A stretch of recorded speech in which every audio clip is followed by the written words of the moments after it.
आज की यह शोक सभा भारतीय जनता पार्टी के कार्यालय में भारतीय जनता पार्टी की ओर से आयोजित है, लेकिन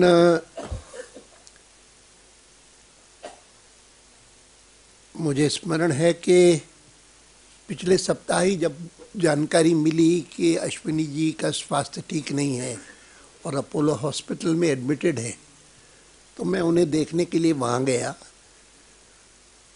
चंडीगढ़ से आई हुई उनकी बहन मुझे वहाँ मिली, वो भी डॉक्टर हैं, और मुझे लगा कि कोई ऐसी बात नहीं जिसके कारण अश्विनी जी यहाँ से इतनी जल्दी हमको छोड़ के चले जाए, क्योंकि उस समय उनका स्वास्थ्य अच्छा हो रहा था, सुधर रहा था।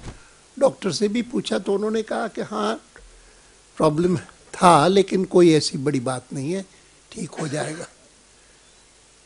और वास्तव में उसके बाद उनको डिस्चार्ज किया गया।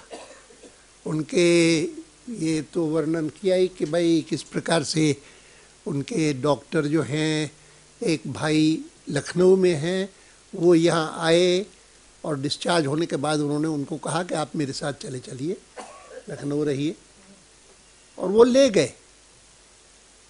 और उसके 2 दिन बाद ही वहाँ से फ़ोन आया लखनऊ से कि वैसे तो वो ठीक ठाक थे, लोगों से बातचीत कर रहे थे, लोगों से मिल रहे थे लगातार, लेकिन 3 तारीख को शाम को अचानक मैसिव हार्ट अटैक हुआ और उनका देहांत हो गया, स्वर्गवास हो गया। तो 4 तारीख को मैं लखनऊ गया था और तब अंत्येष्टि क्रिया में सब परिवार के लोग, जलोटा परिवार के लोग सभी मिले थे। मैं सोचता था शायद अनूप जी भी मिलेंगे वहाँ पर, लेकिन उन्होंने बताया कि नहीं, अनूप जी नहीं आ सके और अनूप जी बाद में आने वाले हैं। आज मैं 11 बजे आने वाला था कि मैंने सोचा कि अनूप जी के भी भजन सुनूंगा ज़रूर, लेकिन बाद में मुझे कहा गया कि नहीं, आप 11:15 के बाद आइए, 11:15 आइए।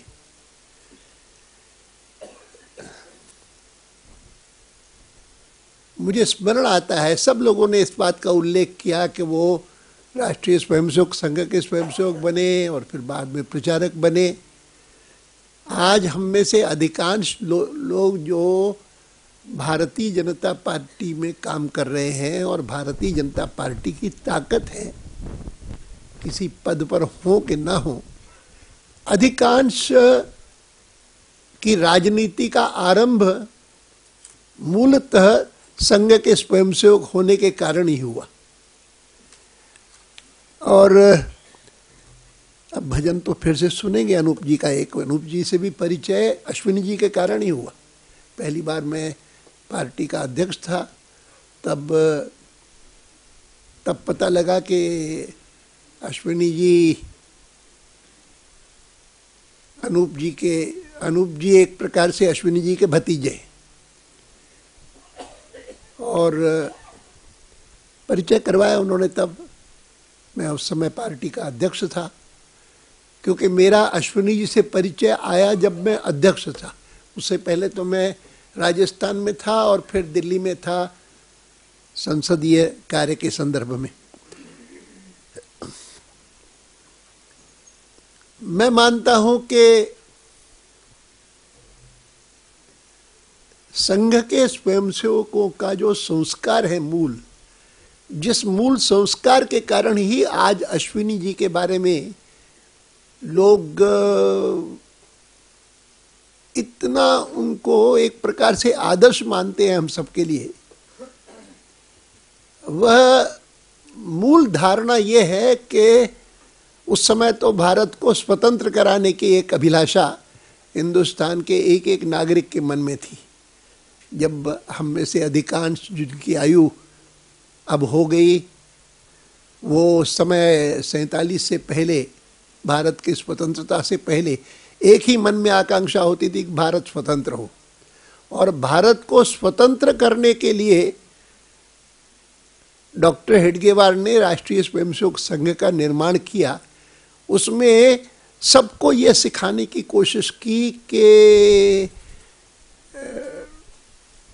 देश को स्वतंत्र कराने के लिए, देश को महान बनाने के लिए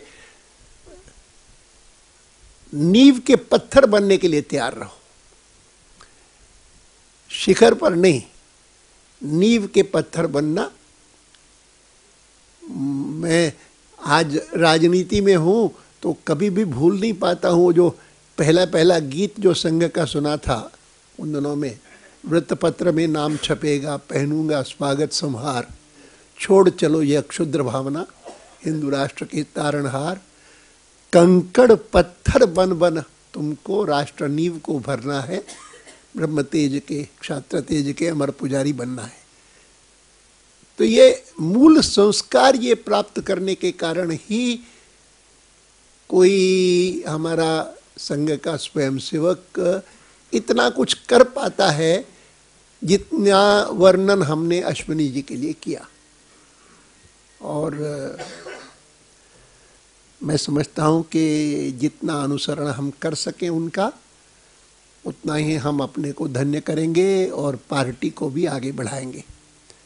बहुत खुशी की बात है कि हम सभी लोग एकत्र हुए हैं यहाँ पर, और एक बार फिर से हम अनूप जी को भी एक बार सुन सकेंगे। बहुत खुशी की बात है।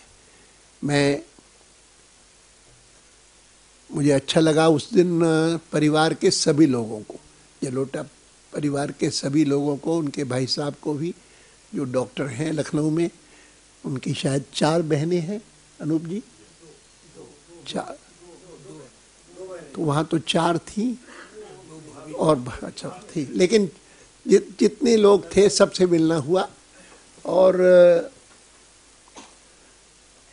सबके मन में इतनी श्रद्धा और इतना उनका, वो कहते थे कि भाई उनको कितना भी हम समझाते थे, वो आखिर तक संघ के प्रचारक के नाते वो कहते थे कि बस मैं तो जैसे ही करूँगा वैसे करूँगा। और उनके प्रति हम श्रद्धा सुमन अर्पित करते हैं और प्रभु से प्रार्थना करते हैं कि उनमें जो ये गुण थे श्रेष्ठता के, वह हम में भी प्राप्त हो, हमको भी प्राप्त हो। बहुत धन्यवाद।